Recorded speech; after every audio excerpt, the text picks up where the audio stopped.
Hello guys, welcome back to my YouTube channel Standard Classes. So today I'm going to continue chapter 5 Emerging Modes of Business. ठीक है, इससे previous video में मैं part 1 already create कर चुकी हूँ जिसमें मैंने आपके साथ इंट्रोडक्शन डिस्कस करा था और कुछ टाइप्स डिस्कस कर रहे थे. In this video I will be starting with intra B commerce, C2C commerce, मतलब आगे का chapter we will be continue. So let's get started. हम 4 टाइप्स ऑफ कॉमर्स पढ़ रहे थे. B2B मैंने आपको पढ़ा दिया था, B2C भी मैंने आपको पढ़ा दिया था. ठीक है, so in this video I will be discussing remaining 2 and further more topics of this chapter. First is intra B commerce, third type जो था, और चौथा है आपका C2C commerce. So let's get started. ठीक है, इंट्रा बी कॉमर्स, आपने word सुना होगा इंट्रा एंड इंटर. ठीक है, इंट्रा का मतलब होता है गाइस विद इन. ठीक है, और इंट्रा का मतलब होता है, देखो इंट्रा का मतलब होता है when you are doing comparison within something, और इंटर का मतलब होता है जब एक चीज और एक बाहर वाली चीज के बीच में आप कंपैरिजन कर रहे हो. तो इसी टॉपिक से हमें पता चल रहा है इंट्रा बी कॉमर्स. ठीक है, जैसे parties involve in electronic transaction are from the same business firm. मतलब एक ही फर्म है, एक ही बिजनेस है, किसी और बिजनेस की मैं बात नहीं कर रही, एक ही बिजनेस है, उसमें जो लोग हैं आपस में ट्रांजैक्शंस कर रहे हैं using the e commerce, using the internet. तो उन ट्रांजैक्शंस को हम क्या बोलेंगे? Intra B commerce. आई मेरी बात समझ? ठीक है, बात को समझो. जैसे आप और मैं एक फर्म ए में काम करते हैं और हम दो, आप परचेज डिपार्टमेंट से और मैं मार्केटिंग डिपार्टमेंट से हूँ, और हम दोनों को कुछ अभी बैलेंस वगैरह बचा है, कुछ सेटलमेंट करनी है. तो मैंने आपको थ्रू इंटरनेट चीज़ें पैसे ट्रांसफ़र करे, या आपने कुछ चीज़ मुझे बताई ई कॉमर्स के थ्रू, इंटरनेट के थ्रू, बिजनेस से रिलेटेड. तो हम दोनों क्योंकि एक ही फर्म के मेंबर्स हैं, सो दैट विल, जो वो ट्रांजैक्शन होगी हम दोनों के बीच में, वो कौन सी होगी?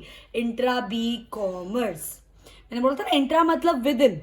जब आप एक चीज के विद इन में ही कुछ कंपैरिजन या कुछ कोई एक्टिविटी टेक प्लेस हो रही है, तो एक ही फर्म के अंदर दो लोग अगर कोई ट्रांजैक्शन कर रहे हैं यूजिंग इंटरनेट और using commerce, that will be known as intra B commerce. I hope guys इतनी बात क्लियर है. ठीक है, so E business is also use for managing interactions and dealing among various departments and person within a firm. As I said, E business मतलब लोग आपस में एक फर्म के अंदर कोई किसी को इंटरैक्ट करना है, किसी को कोई फीडबैक देना है, कोई सजेशन देना है, कोई डीलिंग करनी है डिफरेंट डिफरेंट डिपार्टमेंट. जैसे मैंने एग्जाम्पल दिया था परचेजिंग और मार्केटिंग डिपार्टमेंट का, कोई डील फाइनल करनी है, उसके बीच की कोई ट्रांजैक्शन हो रही है, क्योंकि सारी एक फर्म के विद इन की ट्रांजैक्शन, तो उसको हम क्या बोलेंगे? Intra B commerce. बात आ रही है समझ? ठीक है, intra B commerce help the firm to go for a flexible manufacturing. सोच सकते हो कैसे? देखो इंट्रा बी कॉमर्स में क्या हो रहा है, आप सारी बातें अब इंटरनेट पे कर रहे हो, ऑनलाइन कर रहे हो. ठीक है, सब कुछ मतलब अब ऑनलाइन हो गया. अब पहले क्या होता था, अगर आपको कुछ मैन्युफैक्चरिंग करना था तो प्रॉपर पेपर वर्क मेंटेन करके रखना पड़ता था, प्रॉपर रिकॉर्ड मेंटेन करके रखना पड़ता था. पर अब ऐसा कुछ नहीं होता. आपको over the internet, over the Excel, using the computer, Microsoft Excel जैसी चीज़ होती है, सुना होगा आपने. ठीक है, उस पर आप डेटा रिकॉर्ड कर सकते हो, टाइम के हिसाब से आप मैनेज कर सकते हो, आप देख सकते हो कि कितना हमें मैन्युफैक्चर करना चाहिए, कितना रिक्वायर्ड है. पहले एक मैनुअल इंसान, एक नॉर्मल इंसान मैनुअली इतना अंदाज़ा नहीं लगा पाता था. बट जब से कॉमर्स आया, जब से कंप्यूटर आया, इंटरनेट आया, टेक्नोलॉजी आई है, वो चीज़ बहुत ज़्यादा ईजी हो गई है. So intra B commerce help करता है एक फर्म को, आई कैन से इस फर्म को फ्लेक्सिबल मैन्युफैक्चरिंग करने में, क्योंकि इसमें जो डिपार्टमेंट्स होते हैं वो एक दूसरे से अच्छे तरीके से लिंक्ड होते हैं. आई होप गाइस ये चीज़ आपको क्लियर है. ठीक है, so companies are resorting to personnel recruitment, interviewing and selection, training and development and education via e commerce.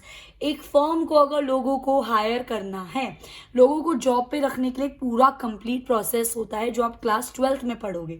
But still मैं थोड़ा सा आपको यहाँ पे बता देती हूँ कि सबसे पहले हम लोगों को रिक्रूट करते हैं, फिर हम उनको इंटरव्यू करते हैं, फिर सिलेक्ट करते हैं, फिर ट्रेन करते हैं, फिर डेवलपमेंट करते हैं. अगर ये सब कुछ क्लियर हो जाए तब जाके उनको हम जॉब पर रखते हैं. सो ये जो आपका है गाइज, रिक्रूट करना, इंटरव्यू करना, सिलेक्ट करना, ट्रेनिंग, डेवलपमेंट, एजुकेशन, ये सारी चीज़ें अब कंपनी इंटरनेट के थ्रू कर सकती है। आपने ये सब देखा होगा आजकल के टाइम में, जबकि ये पैंडेमिक कोविड-19 चल रहा है, यही सब हो रहा है। लोग ऑनलाइन रिक्रूट कर रहे हैं, ऑनलाइन ही टेस्ट हो रहा है, उनको ऑनलाइन इंटरव्यू हो रहा है, ऑनलाइन ही उनको फर्म के बारे में बताया जा रहा है। तो ये सब क्या है? ई कॉमर्स का ही तो पार्ट है, फर्म से रिलेटेड का ही तो पार्ट है। तो इसको हम किस में काउंट करेंगे? इंट्रा बी कॉमर्स में। आई होप गाइस ये चीज़ आपको क्लियर है, ठीक है।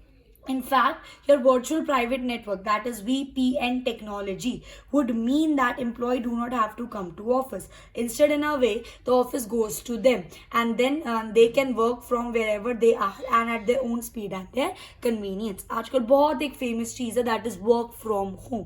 वो कैसे possible हुआ? Due to VPN, that is your virtual private network.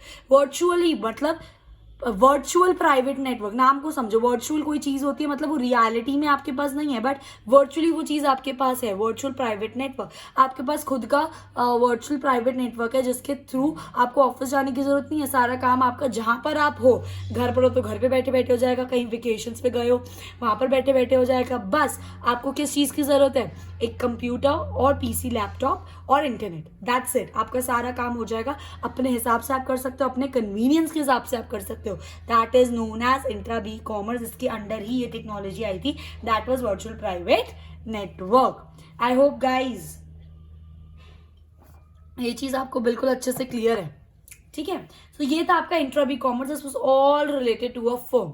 Moving on to C2C commerce, नाम से ही पता चल रहा है ना, C2C, customer to customer. But अब आप सोचोगे कस्टमर एक कस्टमर को कैसे सेल कर सकता है? क्यों नहीं कर सकता? आजकल सुना नहीं है OLX, eBay, ये कैसी साइट्स हैं? OLX पे आप कोई अपनी चीज़ डाल सकते हो सेकेंड, वो सेल करने के लिए। तो वो सेकेंड हैंड चीज़ कोई और कंज्यूमर को पसंद है सही प्राइस पे, तो वो उसको खरीद सकता है। इसको ही तो बोलते हैं। तो कंज्यूमर टू कंज्यूमर हो ना, इसमें कोई सेलर, रिटेलर, होलसेलर का कोई रोल थोड़ी ना हुआ। कंज्यूमर ने अपना ऐड डाला वेबसाइट पर और वहां से किसी कंज्यूमर ने देखा और उसे खरीद लिया। सिमिलरली सेम चीज eBay के साथ भी होती है। बात समझ रहे हो? ठीक है। और ये चीज कैसे पॉसिबल हुई? थ्रू ई कॉमर्स की वजह से ही तो, थ्रू इंटरनेट, थ्रू टेक्नोलॉजी की वजह से ही तो। बात समझ रहे हो? So the business originates from consumer, consumer से ओरिजिनेट हुआ, and and destination, ultimate destination is also consumer. मतलब कंज्यूमर ने स्टार्ट करा, कंज्यूमर पे खत्म हुआ। उस टाइप के बिजनेस को हम क्या बोलते हैं? C2C बिजनेस, या फिर बोल लो C2C कॉमर्स। बात क्लियर है? ठीक है। आई एम सो सॉरी, मेरा थोड़ा गला खराब है आज। ओके, ये चीज क्लियर है आपको? Okay, so consumer to consumer, simple. और इसके दो फेमस एग्जाम्पल है, eBay और OLX, सबसे बेस्ट एग्जाम्पल। ठीक है। सो सेलिंग बुक्स, ये आपकी यूज्ड बुक्स हो गई, यहाँ पे यूज्ड वर्ड लिख दो। कोई आपकी यूज्ड बुक्स हो गई, कोई यूज्ड क्लोथ्स हो गए, आप उनको सेल कर रहे हो, या तो कैश बेसिस पे या बार्टर बेसिस पे। कैश बेसिस का मतलब मैं आपको क्लोथ्स दे रही हूँ और आप मुझे उसके रिटर्न में कैश दे रहे हो। बार्टर बेसिस सबको पता है, गुड्स के रिटर्न में गुड्स। फॉर एग्जाम्पल, आपको मुझसे क्लोथ्स चाहिए और मुझे आपसे शूज चाहिए, तो हम दोनों ने वो चीज़ें क्या कर ली? इंटरचेंज कर ली। मैंने आपको क्लोथ्स दे दी, उसके बदले में आपने मुझे शूज दे दिए, that is barter basis. Clear? So इसका बेस्ट एग्जाम्पल है eBay और OLX. An important C2C area of interactive consumers can be formation of consumers forum and pressure groups. जहाँ पर मेजरली ये C2C कॉमर्स होता है। आजकल तो ओवर द इंटरनेट ये चीज़ होने लग गई है, बट और भी जगह जैसे कहाँ हो सकता है इंटरनेट के अलावा C2C commerce? That is can be in a consumer forum.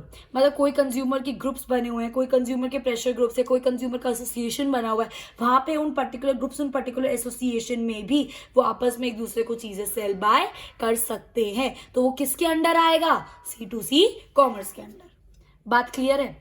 इसका example, like a vehicle owner in a traffic jam can alert others via message on a radio. आपने ये चीज़ सुनी होगी कि रेडियो पे यूजुअली जो भी हम लोग सुनते हैं उसके अंदर कंज्यूमर्स को कांटेक्ट करा जाता है, या फिर कंज्यूमर्स खुद कांटेक्ट करते हैं और बताते हैं कि फॉर एग्जांपल दिल्ली के इस पार्ट में इतना ट्रैफिक जैम है, दिल्ली का ये पार्ट इतना ओपन है, ये खुला है, समथिंग लाइक दैट। ठीक है। और वो चीज़ें बाकी डायरेक्टली जो रेडियो सुन रहे होते हैं उस टाइम वो कंज्यूमर सुन सकते हैं। बात समझ आ रही है मेरी? ठीक है। सो ये भी क्या हो गया? कंज्यूमर ने बताया, कंज्यूमर ने सुना, ठीक है, ऑल्दो इसके अंदर कोई गुड एक्सचेंज नहीं हुआ, बट एक काम की चीज तो आई ना, ओवर दी टेक्नोलॉजी रेडियो की यूज पे कोई सर्विस तो आई ना, दैट्स वाई हम उसको किस में काउंट करेंगे, C2C कॉमर्स में। बात मेरी समझ आई? वो बिजनेस जो कंज्यूमर और कंज्यूमर के बीच में होता है, जिसमें कोई रिटेलर, कोई होलसेलर, कोई शॉपकीपर का कोई काम नहीं होता, उसको हम क्या बोलते हैं, C2C कॉमर्स। आई होप इतनी बात आपको क्लियर है। सो ये थे हमारे 4 टाइप्स जो मैं आपके साथ पढ़ा चुकी हूँ। आपको B2B पढ़ चुके हैं, B2C पढ़ चुके हैं, इंट्रा भी पढ़ चुके हैं और C2C पढ़ चुके हैं। तो ये 4 टाइप्स है, ये इंपॉर्टेंट है, ये एग्जाम में आएंगे ही आएंगे, तो अच्छे से करना है इसको। इसके अलावा अब आते हैं अपना नॉर्मल बिजनेस के ट्रेडिशन। बिजनेस को डालना ही डालना है, एडवांटेजेस, डिसएडवांटेजेस, फायदे, लिमिटेशंस, ये सब हर जगह होगा, हर चैप्टर में होगा। तो वही चीज़ फॉलो करते हुए हमारे ई बिजनेस के फायदे क्या हैं, बेनिफिट्स। ई बिजनेस मतलब जो बिजनेस अब इलेक्ट्रॉनिकली कर रहे हैं, घर पे बैठे बैठे using a PC and internet कर रहे हैं, उस बिजनेस के क्या क्या फायदे हैं। सबसे पहली बात, आप खुद सोच सकते हो बिना ये सब चीज़ें पढ़े, बहुत ज़्यादा कन्वीनियंट हो गया है बिजनेस। अब आपको जाने की ज़रूरत नहीं है, कहीं बार्गेनिंग करने की ज़रूरत नहीं है, कहीं आपको बेटर डिस्काउंट फैसिलिटी मिलती है। सेकेंडली, अगर किसी को बिजनेस स्टार्ट करना है, उसके पास लैंड, शॉप या कोई प्लेस खरीदने की जगह नहीं है, तो वो अपना बिजनेस ऑनलाइन स्टार्ट कर सकते हैं, क्योंकि उसमें इतनी इन्वेस्टमेंट नहीं लगती। थर्डली, आप फटाफट से विद स्पीड अपना काम कर सकते हो। फोर्थली, आप ज़्यादा से ज़्यादा लोगों को रीच कर सकते हो, क्योंकि इंटरनेट तो ऑल ओवर द वर्ल्ड है ना। तो ये सारी नॉर्मल चीज़ें हैं जो हम बिना पढ़े भी सोच सकते हैं आजकल के टाइम में। ठीक है, इसी के बेस पे यही चीज़ मैंने यहाँ पर लिखी है, और NCERT वालों ने भी यही चीज़ बताई है कि क्या क्या बेनिफिट्स आपके हो सकते हैं ई कॉमर्स के। Firstly is your ease of formation and low investment, मतलब आप इजीली उसको फॉर्म कर सकते हो, आपको कोई ज़्यादा लीगल फॉर्मेलिटीज़ वगैरह कुछ करने की ज़रूरत नहीं है, और इनिशियली अपना बिजनेस ऑनलाइन स्टार्ट करने के लिए आपको ज़्यादा इन्वेस्टमेंट की भी ज़रूरत नहीं है। ठीक है, सो ये business is relatively easy to start, आप बहुत ईजिली उसको स्टार्ट कर सकते हैं एज कम्पेयर टू एक फिजिकल बिजनेस, एक शॉप वगैरह, कोई ऑफिस आप स्टार्ट करो अपना।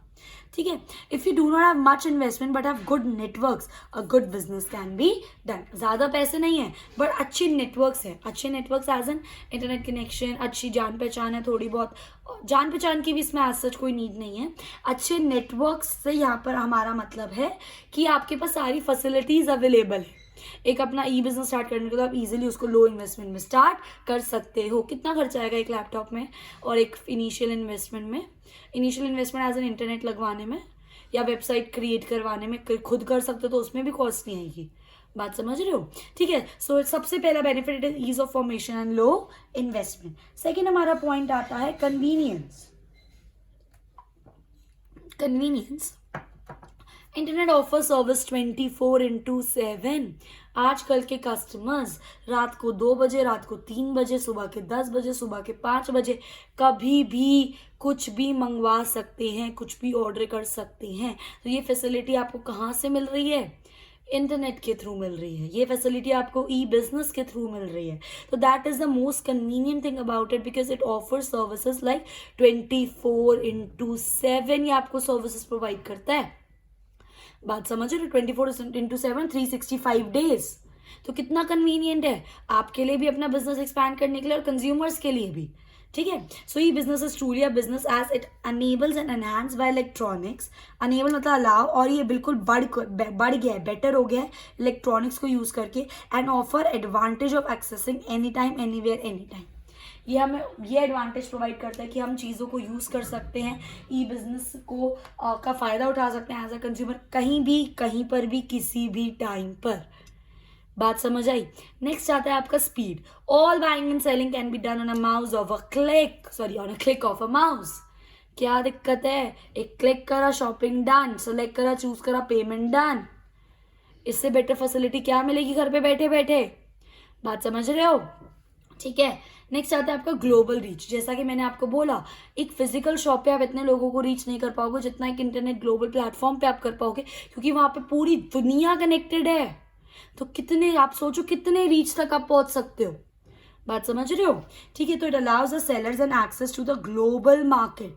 मतलब उनकी मार्केट इतने कंज्यूमर से रिस्ट्रिक्टेड नहीं है। फॉर एग्जाम्पल मेरी शॉप है, जो आसपास के लोग हो गए, थोड़ा 1-2 किलोमीटर के आसपास लोग हो गए, उनको पता है।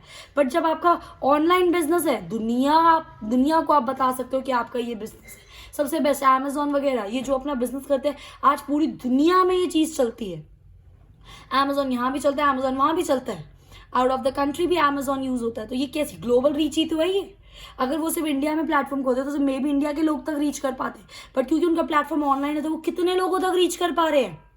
बात समझ रहे हो? ठीक है। और buyers can choose products from each and every part of the world. कोई भी कहीं पर भी दुनिया के किसी भी कोने में हो, ऑनलाइन प्लेटफॉर्म, ऑनलाइन बिजनेस पे अपने प्रोडक्ट्स चूज कर सकता है। ठीक है। And the last benefit is movement towards a paperless society. पहले क्या होता था, हमारे फिजिकल बिजनेस होते तो सारा जो भी काम धाम होता था सारे पेपर्स पे होता था। ठीक है। प्रॉपर फाइल्स वगैरह होती, तो कितना उनको बनाना भी डिफिकल्ट था, उनको मैनेज करना भी डिफिकल्ट था, उनका रिकॉर्ड रखना भी डिफिकल्ट था। बट आजकल के टाइम में ऑन ई बिजनेस आ गया, प्रॉपर ट्रैक आपके पास हर चीज़ का ऑलरेडी इलेक्ट्रॉनिकली अवेलेबल होता है। आपको कुछ पेपर्स पे लिखने की जरूरत नहीं, पेपर भी बचेगा, आपका टाइम भी बचेगा और आपका काम भी हो जाएगा। So it basically E business ने पेपर पे जो डिपेंडेंसी थी ना काम की, वो कम कर दी। ठीक है। और सबसे पहला इसका एग्जाम्पल था आपका गाइस मारुति उद्योग। मारुति उद्योग वाज द फर्स्ट कंपनी जिसने पेपर पे अपनी डिपेंडेंस कम करके सारा जो भी अपना डेटा वगैरह था सारा ऑनलाइन कर दिया था। आजकल तो कितने आई क्लाउड्स वगैरह, आई क्लाउड आईफोन्स के लिए होता है और नॉर्मल एंड्रॉइड्स के लिए होता होगा कोई स्टोरेज, मुझे पता नहीं है। ठीक है। सो बेसिकली कितने सारे मतलब स्टोरेज प्लेटफॉर्म्स चल रहे हैं। आप अपने लैपटॉप्स में सेव कर सकते हो चीज़ें, माइक्रोसॉफ्ट एक्सेल पे चीज़ें क्रिएट कर सकते हो, एनीथिंग सॉर्ट ऑफ दैट, है ना। तो बेसिकली अब आपको पेपर पे करने की जरूरत नहीं पड़ रही ना, एनवायरमेंट फ्रेंडली भी है, पेपर भी सेव हो रहा है, और क्या चाहिए। तो ये सारे बेनिफिट्स हो गए आपकी ई कॉमर्स की। पर हर चीज़ के बेनिफिट्स भी होते हैं, हर चीज़ के लिमिटेशंस, डिसएडवांटेजेस भी होते हैं। बीइंग अ ह्यूमन, हमारे अंदर अच्छाइयाँ भी हैं, हमारे अंदर बुराइयाँ भी हैं। ठीक है। तो अच्छाइयों के बारे में पढ़ लिया, बुराइयों को भी हमें देखना पड़ेगा। अगर आप एक ई बिजनेस स्टार्ट कर रहे हो, बेनिफिट्स देख लिया, हाँ इतने सारे बेनिफिट्स है, फटाफट से ई बिजनेस स्टार्ट करते हैं। भाई एक सेकंड रुको, होल्ड करो, एक बार इसके लिमिटेशंस भी देख लो। इन लिमिटेशंस से डील करने के लिए अपने आप को तैयार कर लो कि अगर ये लिमिटेशंस है तो हम ये चीज़ें कर लेंगे, उसके बाद अपना ई बिजनेस स्टार्ट करना। जब भी कोई भी न्यू चीज़ करते हो, बेनिफिट्स और डिसएडवांटेजेस दोनों चीज़ें देखो। ठीक है। तो starting with the limitations of e business, सबसे पहली बात लो पर्सनल टच। पहले क्या होता था, लोगों को ना बिना चीज़ें देखे वो चीज़ें खरीदते नहीं थे। आज भी ऐसी बहुत सारी चीज़ें जो लोग बिना देखे नहीं खरीद सकते। बेस्ट एग्जाम्पल क्लोथ्स, कोई क्लोथ्स हो गया, कोई बेसिक चीज़ हो गई, कोई न्यू आइटम हो गई। फॉर एग्जांपल कॉस्मेटिक प्रोडक्ट्स का कोई न्यू प्रोडक्ट ट्राई करना है तो उसके लिए इंसान बिना देखे कैसे करेगा। तो आप खुद सोचो, अगर आपको कॉस्मेटिक न्यू चीज़ ट्राई करनी है, आप ऑनलाइन नहीं खरीद सकते ना। आपको उसका ट्रायल मिलेगा, ना आप उसको देख सकते हो। देख तो सकते हो, टच नहीं कर सकते हो, उसका टेक्सचर नहीं देख सकते हो चीज़ों का। तो यूजुअली लोग ऐसी चीज़ें प्रेफर नहीं करते ऑनलाइन बाय करना। तो ये इसका एक सबसे बड़ा लो पर्सनल टच है। एट द सेम टाइम कोई कंज्यूमर है, पहले क्या होता था, सेल्स मैनेजर्स होते थे फिजिकल शॉप्स पे, तो वो उनको इन्फ्लुएंस करते थे, उनको चीज़ें बताते थे, तो बेसिकली कंज्यूमर का मैनिपुलेट करते थे कि हाँ भाई आप खरीदो इस चीज़ को। बट ऑनलाइन आप वो चीज़ नहीं कर सकते। ऑनलाइन बस कंज्यूमर देख रहा है ये प्रोडक्ट है इस प्राइस पे, अगर उसको पसंद आएगा तो वो लेगा, नहीं आएगा तो नहीं लेगा। पता नहीं उस बंदे का कैसा मूड है जब वो सर्च कर रहा है। बात समझ रहे हो? तो ये सारी चीज़ें आप ऑनलाइन नहीं कर सकते। सो E business lack personal interaction से बेसिकली हम एटलीस्ट माइंड वॉश तो कर सकते हैं कंज्यूमर्स का कि आप ये पर्टिकुलर चीज़ खरीद सकते हो। ठीक है। This is less suitable for the product line, जैसे कि क्लोथ्स हो गए आपके, टॉयलेटरीज हो गए आपके, कॉस्मेटिक्स हो गए। तो उस चीज़ के लिए आप ई बिजनेस पर्टिकुलरली स्टार्ट नहीं कर सकते हो। कर सकते हो बट इतना ज़्यादा फेवरेबल नहीं है, क्योंकि लोग यूजुअली इनको बिना देखे, बिना छुए, बिना फील करे चीज़ें नहीं लेते हैं। सेकेंड इसका डिसएडवांटेज है इनकॉन्ग्रुएंस बिटवीन टेकिंग एंड रिसीविंग, या फिर आप इसको लिखो इनकॉन्ग्रुएंस बिटवीन ऑर्डरिंग एंड रिसीविंग। होता है ना, ऑर्डर आप कराए पर रिसीव एक हफ्ते बाद होगा, 3 दिन बाद होगा, 4 दिन बाद होगा। तो ऐसे में कंज्यूमर्स के पेशेंस चेक होते हैं। कुछ कंज्यूमर ऐसे होते हैं भाई अभी पैसे दिए, अभी सामान आना चाहिए, तो वो लोग ई बिजनेस प्रेफर नहीं करते हैं। ठीक है। तो इस चीज़ के लिए आप क्या कर सकते हो, स्पीड पोस्ट रख सकते हो, है ना, कि आप ऑर्डर कर रहे हो नेक्स्ट डे आपको रिसीव हो रहा है। अब ये तो पॉसिबल नहीं, आपने ऑर्डर करा सेम डे आपको रिसीव हो, इतने पेशेंस तो कंज्यूमर को रखने पड़ेंगे। तो बेसिकली उस चीज़ में कि आज ऑर्डर कर रहे हैं 4 दिन बाद आएगा, आज ऑर्डर कर रहे हैं 1 हफ्ते बाद आएगा, भाई प्रोडक्ट कब आएगा, कंज्यूमर्स के पेशेंस चेक हो जाते हैं। ठीक है। तो वो भी एक ड्रॉबैक बन जाता है इस टाइप ऑफ बिजनेस के लिए। Order can be placed on a click, एक क्लिक में तो आप ऑर्डर कर सकते हो, but delivery take some time. So this checks the patience of the consumers, और थोड़ा फ्रस्ट्रेटिंग भी हो जाता है कुछ कंज्यूमर्स के लिए जिनमें ज़्यादा पेशेंस नहीं होते। ठीक है। नेक्स्ट आता है इसका need of technology capability. Obvious सी बात है E-business requires a fairly high degree of familiarity of the parties with the word of computer. जो बिजनेस बना रहा है उसको भी कंप्यूटर इंटरनेट की प्रॉपर नॉलेज होनी चाहिए, और जैसे हम जैसे कंज्यूमर्स जिनको खरीदना है उनको भी प्रॉपर कंप्यूटर इंटरनेट की नॉलेज होनी चाहिए. जिन लोगों को नहीं है वो इसको यूज़ कैसे करेंगे, तो आपका बिजनेस चलेगा कैसे. और आज भी इंडिया की ऐसी बहुत ज़्यादा पॉपुलेशन है जिनके पास कंप्यूटर्स इंटरनेट नहीं है, जो पढ़े लिखे नहीं हैं, जिनको यूज़ करनी ऐसी चीज़ें नहीं आती. ठीक है, तो अगेन वो एक क्या बन जाता है, ड्रॉबैक बन जाता है ई बिजनेस के लिए. ठीक है, नेक्स्ट आता है आपका increase risk due to anonymity and non traceability of parties. जब भी आप कुछ ऑर्डरिंग कर रहे हो, आजकल ये चीज़ें स्टार्ट हो गई कि आपको अपना name, email ID, phone number, address सब कुछ देना होता है. ठीक है, इनिशियली क्या होता था, बस हम अपना एड्रेस वगैरह देते थे, इतनी ज़्यादा डिटेलिंग नहीं देते थे. तो पहले आप पार्टीज जो आपका ऑर्डर कर रही है आप उनको ट्रेस नहीं कर सकते हो. आपके पास उसका एड्रेस है, आप उन्होंने ऑर्डर करा, आप उनके एड्रेस पे वो चीज़ डिलीवर करते हो, बात खत्म. पहले इतना होता था. इसी चीज़ को बेटर करने के लिए कि एटलीस्ट हमारे पास जो ऑर्डर कर रहे हैं उसका थोड़ा कुछ बैकग्राउंड तो हो, कि कल को कोई दिक्कत हो जाती है तो हम उसको ट्रेस तो कर सके इंसान को. अब ये चीज़ पॉसिबल है, पर पहले आप उन पार्टीज को ट्रेस भी नहीं कर सकते थे. ये तो चलो कंज्यूमर की बात हो गई. अब एज अ कंज्यूमर अगर हम कुछ अमेजोन से मैं ऑर्डर कर रही हूँ तो मैं क्या उस बंदे को ट्रेस कर सकती हूँ जहाँ से मैं ऑर्डर कर रही हूँ? नहीं ना. तो दैट इज बेसिकली आप लोग जब पार्टीज को ट्रेस नहीं कर पाते हो. एट द सेम टाइम आपकी जो पर्सनल इन्फॉर्मेशन अब इसके अंदर चली जाती है, क्रेडिट कार्ड की डिटेल्स चली जाती है ना, कार्ड नेम, कार्ड नंबर, कितनी सारी चीज़ें आपकी पर्सनल इसके अंदर चली जाती हैं. ठीक है, तो उन चीज़ों को लोग मिसयूज़ कर सकते हैं. कॉन्फिडेंशियलिटी को, जो कॉन्फिडेंशियल इन्फॉर्मेशन है, जो इंपॉर्टेंट इन्फॉर्मेशन है, वो लीक हो सकती है. तो ये भी एक बहुत बड़ा ड्रॉबैक है ई बिजनेस का. ठीक है, so as transactions occur between cyber personalities it becomes difficult to find the identity. मतलब साइबर क्राइम जैसे साइबर ब्यूरो अपना नाम सुना होगा, जो भी ऑनलाइन चीज़ें होती है कुछ लिमिट होती है, आप बिल्कुल पर्सनल डिटेल्स तक बंदे के नहीं जा सकते हो. तो आपको चीज़ें नहीं पता होती जिसकी वजह से आप लोगों को ट्रेस नहीं कर पाते हो. ठीक है, नेक्स्ट आता है आपका people resistance. People usually resist to work with the new technology. या न्यू टेक्नोलॉजी आ रही है, न्यू इंटरनेट सर्विसेज आ रही है, न्यू टाइप्स ऑफ पीसीज आ रहे हैं. लोगों को ना बहुत जल्दी फेमिलियर नहीं होते उन सब चीज़ों से, तो बहुत ज़्यादा रिलक्टेंट होते हैं कि भाई कौन खोलेगा, हमें आता ही नहीं है चलाना, न्यू टेक्नोलॉजी कौन दिमाग मारेगा. तो वो भी एक उनका कैजुअल एटीट्यूड हो जाता है. तो again it creates a limitation of e business. ठीक है, लास्ट आता है ethical fall out. Nowadays company use electronic eye to keep a track on the computer. आजकल सेफ्टी के लिए लोग कंपनीज क्या यूज करती हैं, कॉन्फिडेंशियल या इन्फॉर्मेशन रखने के लिए आजकल सॉफ्टवेयर आ रहे हैं. But at the same time वो कंपनीज के पास सारी चीज़ें ऑलरेडी हमारी होती है. जैसे ईमेल हो गया, एक इलेक्ट्रॉनिक आई मतलब वो कंज्यूमर की इन्फॉर्मेशन, बेसिक इन्फॉर्मेशन में कॉन्स्टेंटली रखते हैं. एक एग्जांपल देती हूँ मैं आपको. ठीक है, फॉर एग्जांपल एक बॉस, एक फर्म की बात करते हैं और एक बॉस है, बॉस के अंदर कुछ कलीग्स काम कर रहे हैं. तो एक कलीग ने कुछ रॉन्ग चीज़ कर दी, तो क्या करा बॉस ने, उसको डायरेक्ट उसको बताते हुए उसकी मेल आईडी पर, उसकी ईमेल आईडी पर उसको मेल कर दिया उसका टर्मिनेशन लेटर. तो अब वो बंदा, वो जो कलीग था, वो हैरान में कि भाई बॉस को मेरी ईमेल आईडी कहाँ से मिली. अगर उसके पास मेरी ईमेल आईडी तो उसके पास मेरी और भी बेसिक डिटेल्स हो सकती हैं. ठीक है, अज्यूम कर लो उसने अपने कलीग ने ईमेल आईडी नहीं दे रखी थी बॉस को, अज्यूम कर लो. ठीक है, सो ये सब बिजनेस एक इलेक्ट्रॉनिक आय रखते हैं आपकी पर्सनल इन्फॉर्मेशन पे, जिसको वो किसी भी तरीके से यूज़ कर सकते हैं. तो आप खुद सोचो, क्या ये चीज़ एथिकल है, क्या ये चीज़ सही है कंज्यूमर्स के लिए? नहीं ना. तो अगेन ये एक बहुत बड़ा डिसएडवांटेज क्रिएट हो जाता है. आई मेरी बात समझ? तो ये थे कुछ benefits and limitations of the E business. ठीक है, मूविंग ऑन. ओके, सो इसी चीज़ में एक बार और कंटिन्यू कर लेते हैं गाइस, कि it becomes difficult to find the identity once does not know even the location. अब पता है आपको, मैं अब मान रही हूँ, अब ये चीज़ पता है, अब ये टेक्नोलॉजी बढ़ चुकी है, पर पहले आपको नहीं पता था कि वो बंदा कहाँ से ऑर्डर कर रहा है. हो सकता है ना मैं फरीदाबाद से ऑर्डर कर रही हूँ बट मैं एड्रेस कहीं और का दे दूँ, वो चीज़ वहाँ जाकर डिलीवर हो जाएगी. तो आप उस बच्चे को, उस चीज़ को ट्रेस नहीं कर सकते हो, तो वो रिस्की बन जाता है. एट द सेम टाइम जैसा कि मैंने आपको बताया, leakage of confidential information risk, ये सब भी बहुत ज़्यादा नॉर्मल हो जाता है. आई मेरी बात समझ? So this was all about for this video. In this video we have discussed completed types of e-commerce benefits and limitations. In my next video I'll be continuing with online transaction and outsourcing. Outsourcing is very very important, जो आपको समझना बहुत ज़रूरी है. ठीक है, सो वो next video में कंटिन्यू करेंगे. So if you like my video please do like, share and subscribe my channel Standard Classes for more latest video. After this chapter I'll be uploading videos of economics. So stay tuned. Thanks for watching.